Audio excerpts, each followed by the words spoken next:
Hello guys, welcome back to our new video. तो कैसे हो आप सभी? होप सो आप सभी अच्छे होंगे। तो आज हम पढ़ेंगे चैप्टर नंबर 6, संरक्षण को समझना, भारतीय परिप्रेक्ष्य और प्रथाएं। तो गाइस बिल्कुल सीक्वेंस में आपको वीडियो प्रोवाइड करी हुई है। अगर आपको आगे पीछे वीडियो आ रही है तो आप प्लेलिस्ट में जाइए, वहाँ आपको सीक्वेंस में जो है वीडियो मिल जाएगी। तो संरक्षण से क्या अभिप्राय है और संरक्षण संबंधी भारतीय दृष्टि तथा प्रथाओं का वर्णन, ये हमारा प्रश्न है आज का। इसको हम करेंगे। तो चलिए स्टार्ट करते हैं आज की हमारी वीडियो। देखिए, संरक्षण की बात करें तो संरक्षण की अवधारणा मानव के अस्तित्व जितनी ही पुरानी है, लेकिन इसका प्रयोग आधुनिक लेखन में शुरू किया गया है। पर्यावरण संबंधी समस्याओं ने पिछले कुछ दशकों में लोगों का तथा सरकारों का ध्यान आकर्षित किया है। पर्यावरण संरक्षण संबंधी तरीके सतत विकास तथा जैव विविधता से संबंधित विषयों से समझ सकते हैं। साधारण रूप से संरक्षण से हमारा तात्पर्य प्रकृति की सुरक्षा से है, जबकि इसकी अन्य परिभाषा प्राकृतिक संसाधनों का सावधानीपूर्वक प्रयोग करने से भी है। वास्तविक रूप से जैसे जैसे प्रकृति के विषय में मानव की चिंताएं बढ़ी, वैसे वैसे ही संरक्षण की परिभाषाएं भी विकसित होती गई। आमतौर पर अधिकतर लोगों द्वारा मान्य परिभाषा international union for conservation of nature and natural resources की वर्ल्ड कंजर्वेशन स्ट्रैटेजी में प्रस्तुत की गई परिभाषा है। इसके अनुसार जीवमंडल के मानव उपयोग का प्रबंधन इस प्रकार होना चाहिए कि यह भविष्य की आकांक्षाओं तथा आवश्यकताओं की पूर्ति के साथ साथ वर्तमान समाजों को अधिकतम सतत लाभ दे सके। तो गाइस, ये हमारे पास संरक्षण की परिभाषा। वर्तमान समय में विकासशील देश ऊर्जा उपयोग के ऐसे स्तर पर हैं जो प्राकृतिक संसाधनों की समुचित उपलब्धता पर निर्भर नहीं रह सकता तथा प्राकृतिक संसाधनों की उपलब्धता के अभाव को रोकने के लिए संयुक्त राष्ट्र के स्टॉकहोम सम्मेलन में इस विषय को जोर दिया गया। ऐतिहासिक अवलोकन से स्पष्ट होता है कि औद्योगिक देश पर्यावरण संरक्षण के प्रति उतने उत्तरदायी नहीं रहे जितने कि विकासशील देश। World commission on environment and development की 1987 की रिपोर्ट के अनुसार विश्व के राजनेताओं में अब यह समझ पनप रही है कि पर्यावरण के विनाश को रोका जा सके तथा उद्योगों के कारण पर्यावरण का हनन रोक सके। साथ ही विकासशील देश भी पारिस्थितिकी तंत्र तथा अधिक विकास की प्रक्रियाओं के प्रति एक व्यापक समझदारी का परिचय दे सके। मानव प्रजाति तथा अन्य जीवों के पृथ्वी पर अस्तित्व के लिए संरक्षण अति आवश्यक है। पृथ्वी पर उत्पन्न जीवों के असंख्य कारणों तथा मानव संरक्षण का परिणाम है। इन कारणों में सबसे प्रमुख है वायुमंडल, जिसमें प्राण, वायु, ऑक्सीजन, सूर्य, जल, भूमि विशेष रूप से महत्व रखते हैं। यह माना जाता है कि इनमें से यदि किसी एक घटक का भी अभाव तथा इसकी कार्यक्षमता में कमी आना पर्यावरण के पतन को बढ़ावा दे सकता है तथा पृथ्वी पर से जीवन ही समाप्त हो जाएगा।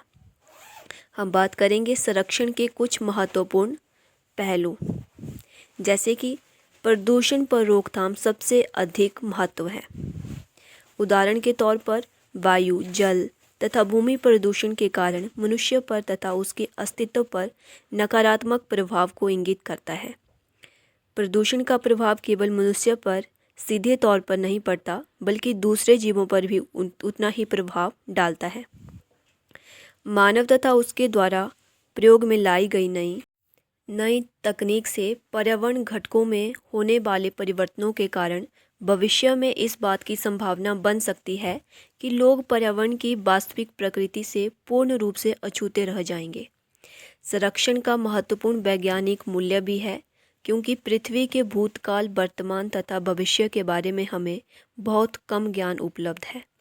इसलिए यह आवश्यक हो जाता है कि हम प्राकृतिक पर्यावरण के कुछ भाग को सुरक्षित रखें तथा उसमें संबंधित वैज्ञानिक शोध में सुविधा प्राप्त हो। इसके साथ साथ अनेक ऐसे प्राकृतिक संसाधन पदार्थ ऐसे हैं जिन्हें वैज्ञानिकों द्वारा प्रकाश में नहीं लाया गया है। ऐसे पदार्थों पर वैज्ञानिक शोध का परम आवश्यकता है, ताकि आने वाली पीढ़ियां संबंधित पदार्थों से वंचित नहीं रहेगी। हम बात करेंगे संरक्षण पर भारतीय दृष्टिकोण। मनुष्य का जीवन न केवल प्रकृति पर आधारित है, न कि उस समस्त वातावरण से प्रभावित है जो उसके चारों ओर घिरा है, जिन पर उसका जीवन निर्भर करता है, बल्कि अजैविक तथा जैविक पदार्थ, खनिज पदार्थ, वनस्पति तथा वायु पर आधारित है। इसलिए मनुष्य का कर्तव्य है कि स्वयं को निरंतर पर्यावरण तथा पारिस्थितिकी के विषय से अवगत करना। भारतीय विचार परंपरा में जो विश्व दृष्टि है तथा अन्य प्राचीन सभ्यताओं व संस्कृतियों में माना जाता है कि पृथ्वी पर जीवन की उत्पत्ति एक अनंत जल से हुई है तथा इसमें अग्नि के गुण भी विद्यमान है।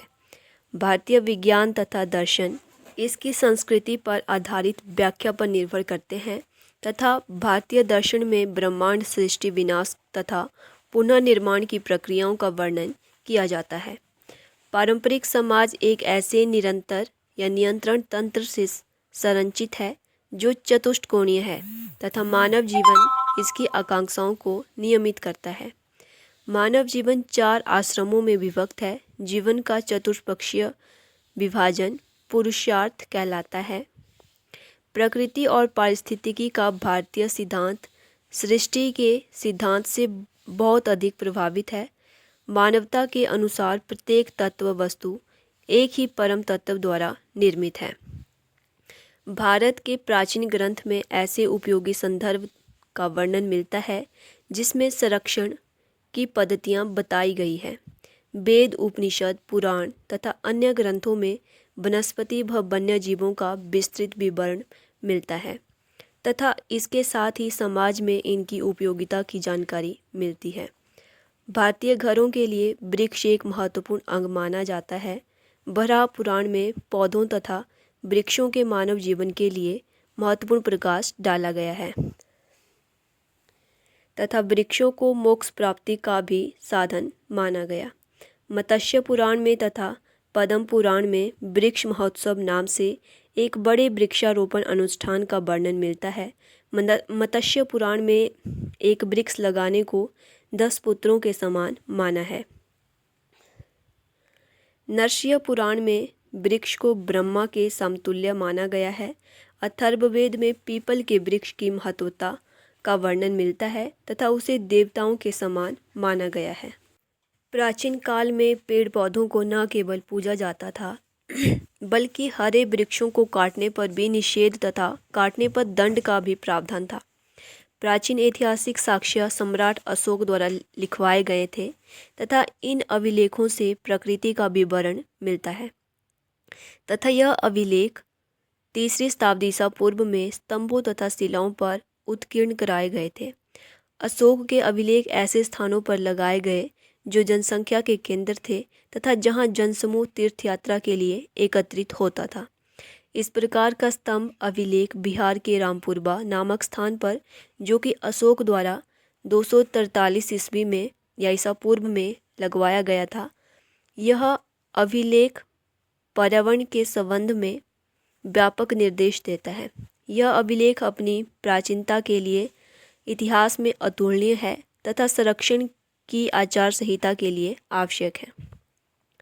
प्राचीन तथा मध्यकाल में भारतीय संस्कृति पर्यावरणीय सुरक्षा के लिए एक आचार संहिता निर्धारित करती है। ये आचार संहिता न केवल जनमानस के लिए बल्कि सम्राटों ने भी इसका अनुसरण किया। मध्यकालीन राजस्थान से हमें पर्यावरणीय चेतना के कुछ सुंदर उदाहरण मिलते हैं। वैष्णोई समुदाय जैसे जो समुदाय थे ने शिक्षाओं में प्रकृति के प्रति स्पष्ट रवैया अपनाया। वैष्णोई संप्रदायों के संस्थापक 1491 से 1536 जम्बोजी द्वारा अपने अनुयायियों के लिए 29 नियम दिए गए थे। इनमें से अधिकांश नियम पर्यावरण के साथ सहचारिता बनाए रखने पर बल देते हैं, और जैसे कि हरे वृक्षों को काटना, पशुवध निषेध। केवल वैष्णोई संप्रदाय के संस्थापक ही जीवित प्राणियों के संदर्भ में मनुष्य के आचार को धर्म तथा नीतिशास्त्र के माध्यम से परिवर्तित करने का प्रयास नहीं कर रहे हैं, बल्कि एक अन्य लोकप्रिय संत जसनाथ जी, जो जम्बो जी के समकालीन थे तथा इनके अनुयायी जसनाथी कहलाते हैं। उन्होंने अपनी शिक्षाओं में जाल वृक्ष, उस क्षेत्र की प्राकृतिक वनस्पति को विशेष सुरक्षा देने की बात कही। इनकी शिक्षाएं उस क्षेत्र में भी लोकप्रिय हुई जहां पारंपरिक रूप से भेड़ बकरी का पालन होता था। हरी वनस्पति का संरक्षण तथा पशुवध का निषेध उस क्षेत्र की प्रमुख उपलब्धि थी। इतिहास में संरक्षण की प्रथाएं। पर्यावरण का संरक्षण करने का इतिहास उतार चढ़ाव भरा रहा है। इसके इतिहास में प्रमुख रूप से प्राकृतिक पारिस्थितिकी व जीव जगत से ही अपने को संबंधित रखा। संरक्षण के प्रति आधुनिक रवैया व प्रथाएं मुख्य रूप से पश्चिमी समाज, सामाजिक आर्थिक सोच विचार से ही पनपी। संरक्षण संबंधी पश्चिमी विचार विशेषकर यहूदी ईसाई विचारों में मनुष्य और प्रकृति के बारे में निर्देशित हुए हैं। पश्चिमी समाज की स्थिति दो प्रमुख विचारों से निर्मित है। नंबर 1, मनुष्यों द्वारा प्रकृति के दोहन का अधिकार, जिसमें किसी भी प्रकार के नीति संबंधी अवरोधों के लिए कोई स्थान नहीं था, तथा दूसरा, पर्यावरण के प्रबंधन का उत्तरदायित्व। यहूदी ईसाई विश्वास के अनुसार प्रकृति का निर्माण मानव प्रजाति की सेवार्थ हुआ था, इसलिए प्रकृति का दोहन मनुष्य द्वारा की गई वैधानिक क्रिया है। इस विचार के अनुसार पर्यावरण तथा उसमें निवास करने वाले प्राणियों के प्रति सुरक्षा का वह भाव निहित नहीं है जो उन्हें दोहन से बचाए। 15वीं शताब्दी में समुद्री यात्राओं से आरंभ कर यूरोपीय संस्कृति का प्रभाव पूरे विश्व में फैला तथा 17वीं शताब्दी तक आते आते यह यूरोपीय शक्तिशाली तकनीकों से सुसज्जित हो गए थे तथा उनके पास पृथ्वी के बड़े भागों में परिवर्तन करने की शक्ति आ गई थी। इस काल में खोजकर्ताओं और उपनिवेशवादियों द्वारा इस बात पर अधिकांश ध्यान दिया गया कि वह इन नए क्षेत्रों का उपयोग अपने व्यक्तिगत लाभ के लिए करें। यूरोपीय उपनिवेशवाद का विस्तार अपने साथ भूक्षरण तथा प्राकृतिक वनस्पति तथा वन्यजीवों के जीवन का विनाश जैसी प्रक्रियाएं साथ लाया। यूरोपीय उपनिवेशवाद के दौरान ही संरक्षण संबंधी विचार व प्रथाएं सामने आई।